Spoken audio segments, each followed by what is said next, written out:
Assalamualaikum warahmatullahi wabarakatuh. Waalaikumsalam warahmatullahi wabarakatuh. 105-021-100-121 akan mempresentasikan proposal tesis saya yang berjudul Implementasi Sustainable Growth Rate Perusahaan Startup Digital di Indonesia.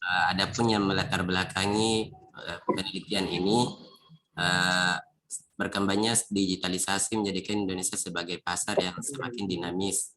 Hingga tahun 2022 ada 2.000 lebih startup digital dengan total 11 startup unicorn. Potensi ekonominya tahun 2021 sebesar 1.000 triliun lebih dengan proyeksi mencapai 2.000 triliun lebih pada tahun 2025. Namun meskipun statistik ini sangat menggiurkan, lebih dari 90% perusahaan startup ini gagal melewati tahun pertama. Menurut studi Insight, penyebab kegagalannya diantaranya 69% disebabkan oleh faktor manajemen keuangan. Faktor-faktor manajemen keuangan ini seperti kehabisan modal 29%, pembiayaan 18%, pemasaran 14%, dan investor 8%. Data lain menurut MIKTI mengatakan bahwa 34,1% masalah kegagalan startup disebabkan karena modal dan 12,9% karena faktor pasar.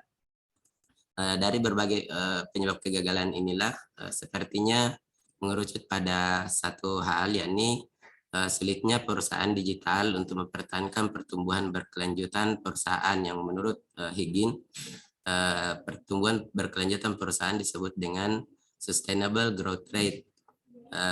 Oleh karena itu, di sini saya tertarik untuk melihat kembali bagaimana implementasi sustainable growth rate perusahaan startup digital di Indonesia. Saya merumuskan 3 masalah. Pertama, bagaimana gambaran sustainable growth rate perusahaan startup digital di Indonesia. Yang kedua, bagaimana implementasi sustainable growth rate perusahaan startup digital Indonesia.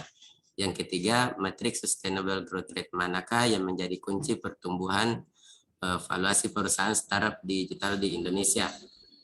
Untuk tujuan penelitian dan manfaat penelitian seperti yang terlihat di layar. Tinjau hasil penelitian, di sini ada penelitian dalam negeri dan penelitian luar negeri. Beberapa di antaranya seperti menurut Aldi Prianto dan Rubianto 2020 dengan temuan bahwa SGR atau Sustainable Growth Rate sangat penting karena berkaitan dengan strategi yang digunakan perusahaan agar dapat mengalami pertumbuhan berkelanjutan.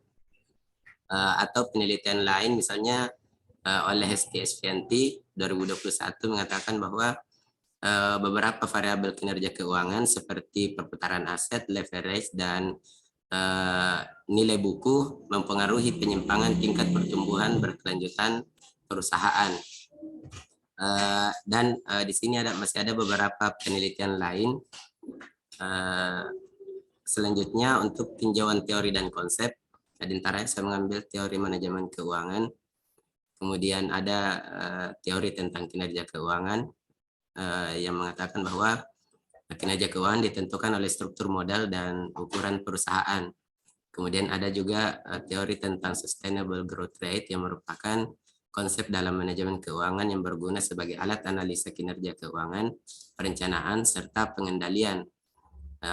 Untuk teori tentang startup digital sendiri, startup adalah istilah yang terdengar asing mungkin di masyarakat awam, tapi secara umum startup digital adalah sekumpulan individu yang membentuk organisasi sebagai perusahaan rintisan yang bergerak di bidang digital atau teknologi dengan menghasilkan produk pada pasar yang berdinamika tinggi.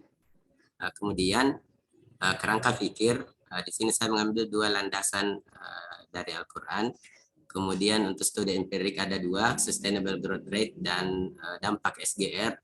Kemudian untuk studi teoretik juga ada 2, tentang manajemen keuangan dan sustainable growth rate.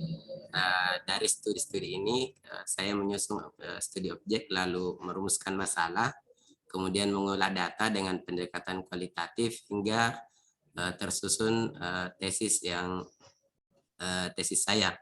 Kemudian untuk metode penelitian ini menggunakan pendekatan kualitatif Penelitian ini berlangsung di Bursa Efek Indonesia melalui Galeri Investasi Unismu Makassar selama 3 bulan, mulai dari bulan Juli sampai September 2022. Sumber data ada 2, data primer yang didapatkan secara langsung dan data sekunder yang merupakan data hasil olahan. Bahkan ada data informan yang didapatkan dari aktor-aktor atau informan yang terlibat dalam proses startup digital di Indonesia.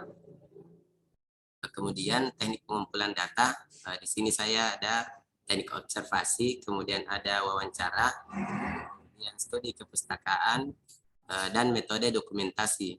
Untuk teknik analisis data, pertama mereduksi data yang sudah diperoleh dari lapangan, kemudian penyajian data, kemudian menarik kesimpulan, dan yang terakhir menguji keabsahan data. Untuk transkrip wawancara, karena saya memiliki 3 rumusan masalah, maka rumusan masalah pertama bagaimana gambaran sustainable growth rate perusahaan startup digital di Indonesia. Saya menyusun 3 pertanyaan kunci dengan informan investor dari lokasi penelitian. Untuk rumusan masalah kedua, bagaimana implementasi sustainable growth rate perusahaan startup digital di Indonesia. Saya menyusun 2 pertanyaan kunci dengan informan juga dari investor.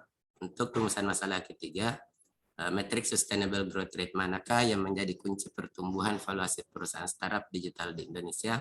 Saya juga menyusun 2 pertanyaan kunci dengan informan dari investor yang berada di lokasi penelitian. Demikian pemaparan proposal tesis saya. Terima kasih. Assalamualaikum warahmatullahi wabarakatuh.